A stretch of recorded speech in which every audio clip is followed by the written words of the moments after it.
సరే, మిమ్మల్ని ప్రశ్న అడుగుతాను. మీరు ఎవరినైనా అడగండి, తనని తాను మూర్ఖుడు, వెర్రివాడు, అవివేకి, అసమర్థుడు ఈ పేర్లతో పిలిపించుకోవడానికి ఇష్టపడతాడో లేదో? లేదు కదా? ఎవరినైనా మీరు మూర్ఖుడు అంటే కాదు కాదు, మీరు అసమర్థుడు అంటే కాదు, అవివేకినా కాదు. పోనీ మీరే చెప్పండి, మీరు మూర్ఖుడు గాని అసమర్థుడు గాని కావడానికి ఏమైనా పథకాలు రచించారా? లేదనే సమాధానం చెప్తారు. మూర్ఖుడో అసమర్థుడో కావడానికి ఎలాంటి పథకాలు వేయాల్సిన అవసరం లేదు.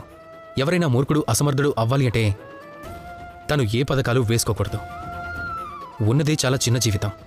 దీనిని సద్వినియోగం చేస్తే మీరు వీలైనంత మందికి సహాయం చేయొచ్చు, వీలైనంత సంతోషాన్ని పొందొచ్చు, వీలైనన్ని విజయాలు సాధించొచ్చు, వీలైనంత మందికి మార్గదర్శనం చేసి వారికి శుభాలు కలిగించొచ్చు.